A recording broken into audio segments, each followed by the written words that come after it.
Hello everyone, welcome to star IQ. Star IQ के video platform पे आप सभी का बहुत बहुत स्वागत है। दोस्तों 27 अक्टूबर 2021 के हरियाणा करंट अफेयर इस वीडियो में हम पढ़ने वाले हैं। स्टार आईक्यू चैनल पे अगर आप पहली बार आए हैं तो इस चैनल को सब्सक्राइब करना बिल्कुल मत भूलिएगा और स्टार आईक्यू चैनल पर पढ़ाई गई सभी वीडियो का नोटिफिकेशन आप लोगों को मेरे टेलीग्राम चैनल पे मिलेगा। स्टार आईक्यू एजुकेशन के नाम से ही मेरा टेलीग्राम चैनल है, आप उसे ज्वाइन कर लेना। हर रोज रात की 9 सवा 9 बजे क्लास होती है, उस क्लास को भी आप लोग जरूर ज्वाइन किया करें।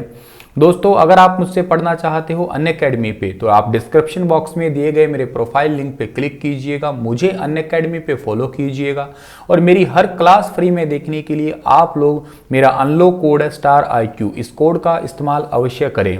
हर रोज रात को 11:15 क्लास होती है, आप उस क्लास का भी जो है आनंद उठा सकते हैं अनअकैडमी पे।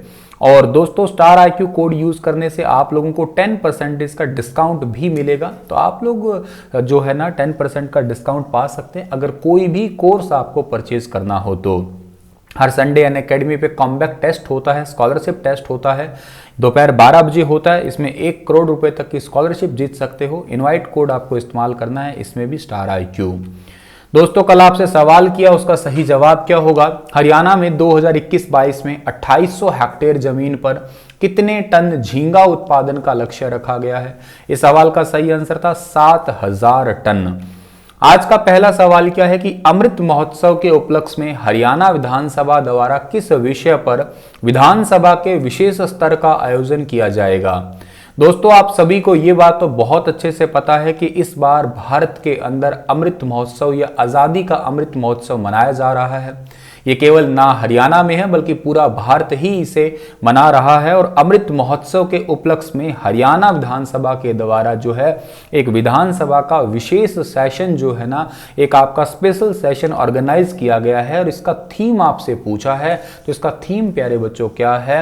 लोकतंत्र में विधायक और विधायिका की भूमिका। बिल्कुल सही बात है कि डेमोक्रेसी के अंदर जो है ना वो बहुत इंपॉर्टेंट रोल है लोकतंत्र का, और आपके लोकतंत्र में जो है ना विधायक और विधायिका का बहुत ही इंपॉर्टेंट रोल होता है। ये थीम भी सही रखा है।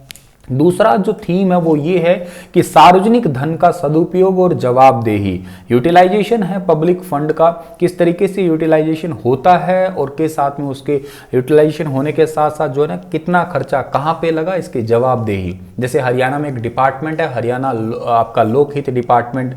आप मुझे कमेंट में बता सकते हो कि आपका एक हरियाणा का जो डिपार्टमेंट ये लेखा जोखा लेता है, इस लेखा जोखा डिपार्टमेंट की हाल ही में एक अध्यक्ष बने हैं, तो उस अध्यक्ष का नाम बता सकते हो आप लोग कौन है वो? वैसे इस सवाल का सही आंसर तो क्या हो गया आपका? बी और सी ऑप्शन जो है ना वो बिल्कुल ठीक रहेगा। तो मतलब दो ही थीम है, लोकतंत्र में विधायक और विधायिका की भूमिका और सार्वजनिक धन का सदुपयोग और जवाबदेही।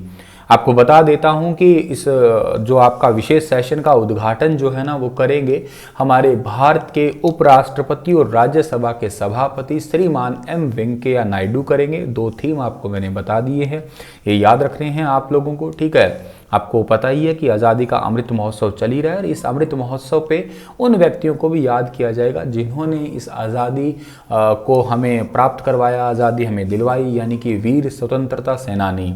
ये हमारे भारत के उपराष्ट्रपति है। और एक बात बताऊं आपको मैं कि उपराष्ट्रपति जी जो है ना थोड़े टाइम पहले सितंबर के अंदर यानी कि 19 सितंबर को गुरुग्राम में भी आए थे। ये क्यों आए थे सर? उन्होंने एक तो सर छोटू राम जो है ना उन पे जो है उनसे रिलेटेड एक बुक लॉन्च की थी, के साथ में जो हमारे पैरालंपियन खिलाड़ी हैं टोटल तकरीबन 19 खिलाड़ियों को 27 करोड़ रुपए जो बांटे थे वो भी इन्होंने ही बांटे थे, तो आपको वो बात भी याद रखनी है। अगला सवाल क्या होगा कि हरियाणा सरकार ने अपशिष्ट प्रबंधन के लिए किस योजना को शुरू किया है? तो हरियाणा सरकार ने अपशिष्ट प्रबंधन यानी कि वेस्ट मैनेजमेंट के लिए एक योजना की शुरुआत की है और इस योजना का नाम है अपशिष्ट प्रबंधन के लिए सहायता योजना, यानी कि support scheme for waste management. आप सभी को ये पता है कि इंडस्ट्रियल वेस्ट जो होता है ना उसको मैनेज करना बहुत बड़ी टास्क होती है। उसी को मैनेज करने के लिए sports scheme for waste management start की गई है। बेसिकली आपका जो वेस्ट है उसको मैनेज करना है। कौन सा वेस्ट है? इंडस्ट्रियल वेस्ट हुआ या आपका लोकल वेस्ट हुआ, के अलावा आपका जो ट्रांसपोर्ट वेस्ट हुआ, इन सभी को मैनेज करने के लिए एक स्पेशल स्कीम स्टार्ट की गई है हरियाणा के अंदर, sports scheme for waste management. अगला सवाल क्या होगा कि हरियाणा सरकार ने किसके तहत 50,000 आय वाले 1 लाख परिवारों की आय बढ़ाने का फैसला किया है। ये बहुत ही ज़्यादा इंपॉर्टेंट और इंटरेस्टिंग सवाल भी है। किस मामले में? देखो, इस योजना का आंसर सही रहेगा सबका साथ सबका विकास, यानी कि सी वाला ऑप्शन सही रहेगा। अगर आप थोड़ा ध्यान से देखेंगे तो हरियाणा के अंदर 11 लाख ऐसे घर हैं, ऐसे परिवार हैं जिनकी सालाना आय केवल 50,000 रुपये है। सोचने वाली बात है, ये बड़ा विशेष गहन चिंता वाली बात है कि हरियाणा में 11 लाख ऐसे घर हैं जिनकी सालाना आय केवल 50,000 रुपये है। आप सोच के देखो, वो गरीब, अति गरीब परिवार हैं। तो हरियाणा सरकार ने सबका साथ सबका विकास इस पहल की शुरुआत की है मुख्यमंत्री अंत्योदय परिवार उत्थान योजना के तहत, और ताकि इन परिवारों की आय मिनिमम 1,80,000 तक तो एटलीस्ट पहुंचाई जाए ही जाए, क्योंकि वैसे भी तो ये गरीबी होते हैं 1,80,000 वाले भी, लेकिन फिर भी अब 50,000 वाले अति गरीब है तो इनकी आय 1,80,000 तक पहुंचाई जाएगी। यही जो है हरियाणा सरकार का सबका साथ सबका विकास पहल का उद्देश्य है। अगला सवाल है कि हाल ही में हरियाणा के किस नए न्यूज चैनल की शुरुआत हुई है? हरियाणा के कौन सा एक नया न्यूज चैनल है? इसका नाम है हर खबर हरियाणा, यानी कि ए वाला ऑप्शन इस पर्टिकुलर क्वेश्चन का सही आंसर रहेगा। हर खबर हरियाणा जो है ना, इस न्यूज चैनल की स्टार्टिंग हुई है दिल्ली में हुई है, मतलब हरियाणा का है ये, हरियाणा की क्षेत्रीय न्यूज़ को ही ये कवर करने वाला है। और हर खबर हरियाणा साधारण टीवी ग्रुप का ये नया चैनल है और ये हरियाणा की हर महत्वपूर्ण खबर जो है ना उसको कवर करेगा। हर खबर हरियाणा ज़रूर आपको याद रखना है ये। नेक्स्ट क्वेश्चन क्या हुआ है कि हरियाणा के किस जिले में हर तरह का सुरक्षा कवच बनाने वाले देश के पहले संयंत्र का निर्माण किया जाएगा? One of the most important question है, आपके पेपर में जरूर काम आ सकता है ऐसा सवाल। ये ऐसा जो सेंटर, ऐसा प्लांट है, ये पूरे भारत में कहीं पे भी नहीं है। हर तरह का सुरक्षा कवच यानी कि प्रोटेक्टिव कवर बनने वाला है आपके हमारे रोहतक के अंदर, यानी कि बी वाला ऑप्शन जो है इस सवाल का ठीक है। सर, ये प्रोटेक्शन आपके कवर जो है ये कौन से? जैसे बुलेट प्रूफ जैकेट होते हैं, बुलेट प्रूफ हेलीकॉप्टर होते हैं, आपकी जो कारें होती है बुलेट प्रूफ, बख्तरबंद और माइन प्रूफ गाड़ियां जिनको बोलते हो आप लोग, तो ये एक ही जगह पे बनेंगी सारी की सारी हरियाणा के रोहतक के अंदर।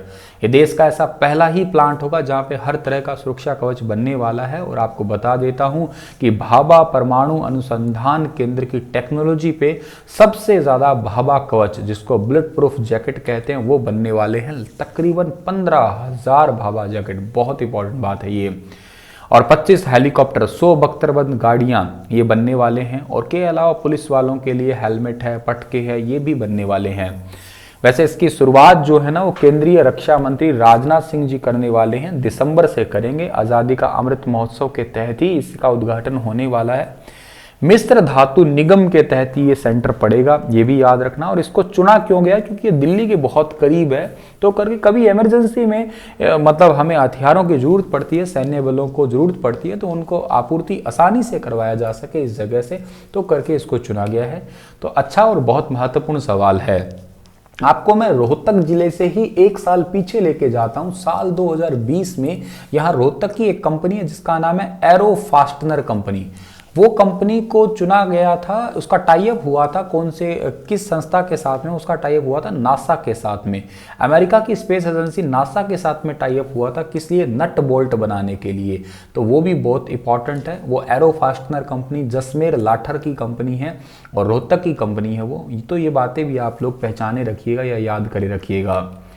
अगला सवाल है कि हरियाणा के किस जिले के निवासी महेश कुमार ने 17,000 फीट ऊंची फ्रेंडशिप चोटी पर तिरंगा फहराया है? तो फ्रेंडशिप चोटी पर तिरंगा फहराया है और ये रहने वाले हैं हरियाणा के हिसार डिस्ट्रिक्ट के, यानी कि इस सवाल का ए वाला ऑप्शन जो है वो बिल्कुल ठीक रहेगा। 22 साल के हैं महेश कुमार। इन्होंने हिमाचल प्रदेश के मनाली के अंदर जो 17,346 फीट ऊंची फ्रेंडशिप चोटी है, इस पे तिरंगा झंडा फहराया है। और महेश कुमार फिलहाल जीजेयू के अंदर एमएससी की पढ़ाई कर रहे हैं। इनके पिता जो है दानाराम, ये गांव के अंदर ही खेती बाड़ी करते हैं। 19 अक्टूबर को 26 पर्वतारोहियों के साथ में जो है ना इन्होंने इस सफ़र की शुरुआत की थी। और इसके अंदर बाद में जो है ना मतलब ओवरऑल टीम बनी थी, 26 में से 25 की टीम बनी थी और उसमें से भी टोटल 4 ही लोग ऐसे थे जो इस चोटी पे पहुंच पाए थे। 17,346 फीट, ठीक है ना। मतलब यूँ समझिएगा जो ठंड है वो बहुत ही -15 डिग्री सेल्सियस का तापमान और 150 किलोमीटर प्रति घंटे की रफ्तार से चलने वाली हवा, इसका मुकाबला करना बड़ा ही मुश्किल था। आपको मैं एक इम्पॉर्टेंट बात बता देता हूँ कि जो ये चोटी है, इस चोटी पे चढ़ने पे, ऐसी ऐसी चोटियों पे चढ़ने पे हरियाणा सरकार जो है ना वो 5 लाख रुपए देती है। ये पॉइंट भी आप लोगों को याद रखना है। चलिए अगला सवाल है कि हाल ही में हरियाणा सरकार ने सार्वजनिक उपक्रम ब्यूरो के अध्यक्ष सुभाष बराला का कार्यकाल कितने समय के लिए बढ़ा दिया है। सुभाष बराला का कार्यकाल आने वाले 1 साल तक के लिए उनके कार्यकाल को, उनके फंक्शन वर्क को जो है एक्सटेंशन मिली है, ये याद रखना है आपको। मनोहर सरकार ने भाजपा के पूर्व प्रदेशाध्यक्ष सुभाष बराला को पिछले साल 15 अक्टूबर को सार्वजनिक उपक्रम ब्यूरो का चेयरमैन बनाया था और अब उनके चेयरमैन का कार्यकाल आने वाले 1 साल के तक के लिए बढ़ा दिया है, याद रखना। चलिए भाई, इसी के साथ में इस लेक्चर को तो मैं समाप्त करता हूं। आपके लिए क्वेश्चन छोड़ के जा रहा हूं कि उप उष्ण कटिबंधीय फल केंद्र लाडवा जो कि कुरुक्षेत्र में है, इसके द्वारा हाल ही में किस फल की उन्नत उत्पादन तकनीक विषय पर वेबिनार आयोजित किया जाएगा। आड़ू है, नाशपाती है, आलू बुखारा है या ये सभी है, बताइए विस्तार से इसके बारे में। कल फिर हाजिर होता हूँ लेटेस्ट अपडेट के साथ में। कुछ आप लोग एडिशनल फीडबैक दे सकते हैं, लेक्चर आपको कैसे लगते हैं ये बता सकते हैं। चैनल को अपने दोस्तों तक शेयर कीजिएगा आप लोग। धन्यवाद। हंसते रहना, मुस्कुराते रहना।